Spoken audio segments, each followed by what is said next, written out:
Alright, let's dive headfirst into one of the most bizarre and frankly, wildly misunderstood ideas floating around the realm of quantum mechanics.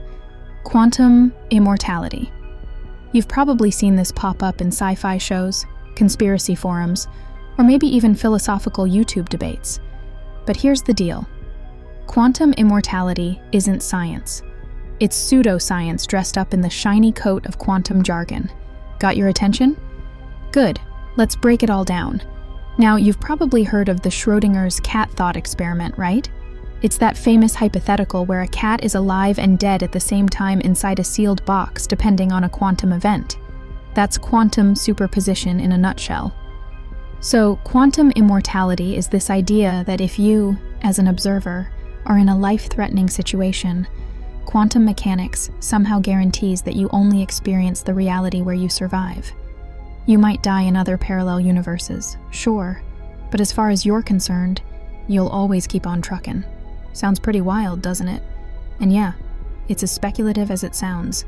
The idea mainly gets fleshed out in the many worlds interpretation of quantum mechanics. That's the framework suggesting every quantum event splits the universe into a bunch of parallel realities where every possibility actually happens. Toss a coin, it lands heads in one universe, tails in another. Now, mix in the idea that your consciousness somehow hops between these realities, and you get quantum immortality. But here's where the science goes off the rails. First, let's get one thing clear. There is absolutely no experimental or observational evidence for quantum immortality. Physicists have never measured consciousness flipping through parallel worlds. In fact, consciousness itself is a huge unsolved problem in science. How we experience it, why we're self-aware at all, that's deeply mysterious. To just assume quantum mechanics plays a magical role in preserving it? Yeah, that's not science. That's hand-waving. Let's talk about the logistics for a second. The many worlds interpretation is already controversial within physics. Sure, some theoretical physicists think it's a valid way to understand quantum mechanics, but it lacks empirical support. No one's directly observed these other universes. So even if we accept many worlds as a framework, the leap to quantum immortality requires an even bigger logical jump. But wait, what about randomness? Quantum mechanics fundamentally operates with probabilities. When you measure an electron's spin, it could be up or it could be down. But does that mean different versions of you split across different universes? And does one version of you, in some magical way, always find a way to persist? Again, no evidence. Zero. Zip. Still, this idea appeals to people because it plays into some of our deepest fears and hopes about death. Who wouldn't want to guarantee they'll never consciously experience the end? It's comforting, right? The allure is clear. But don't confuse emotional appeal with scientific validity. Now, let's step back a moment and think about this from a conceptual point of view. One of the key issues here is the definition of you. What is the you that's hopping between universes? Your brain? Your soul? Quantum mechanics doesn't define or deal with those metaphysical constructs. Physics describes energy, particles, fields, and their interactions. It doesn't answer philosophical questions about identity and selfhood. Sure, it nudges our philosophical thinking, but it doesn't outright explain it. And here's where things get even trickier. Let's say, hypothetically, that quantum immortality is real. What happens after a century? A millennium? Even if every potentially fatal situation always breaks your way, how does consciousness handle the wear and tear of infinite survival? Our biology has limits. Our brains degrade with time, disease erodes who we are, and memories fade. Fundamentally, the concept of immortality, quantum or otherwise, overlooks the fact that human life depends on fragile, finite systems. Moreover, let's talk about Occam's razor, that principle in science that suggests the simplest explanation, with the fewest assumptions, is usually the right one.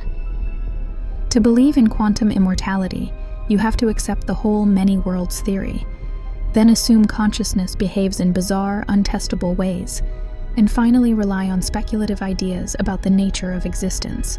That's a lot of assumptions.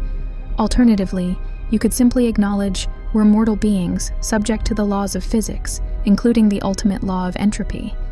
Simple, straightforward. Here's what's fascinating, though. This whole quantum immortality idea actually highlights a bigger flaw in how many people approach quantum mechanics. Folks love to take bits of quantum theory, like the uncertainty principle or wave-particle duality, and twist them like philosophical taffy to justify metaphysical claims. But quantum mechanics doesn't work like that. It's predictive, it's mathematical, it's physically rigorous. The equations don't care about your existential dilemmas. Sorry, but they just don't. Let's zoom out for a moment.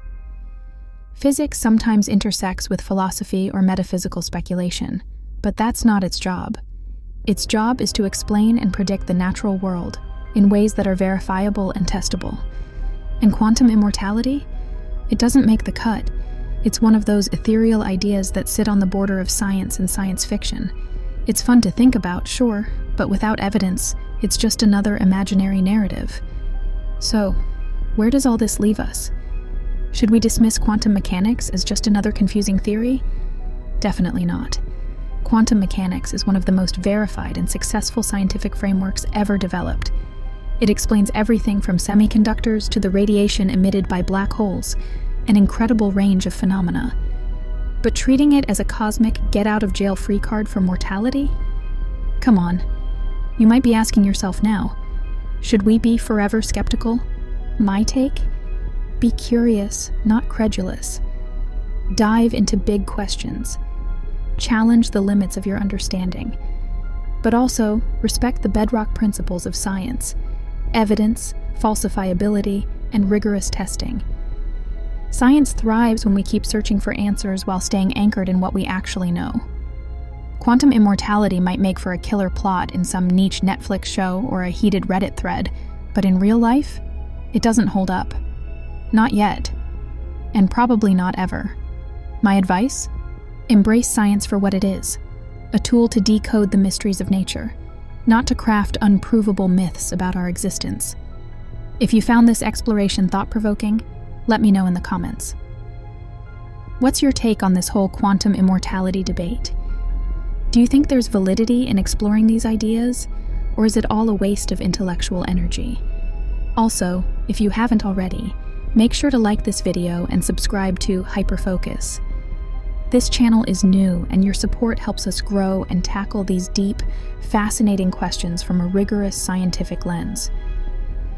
Thanks for watching.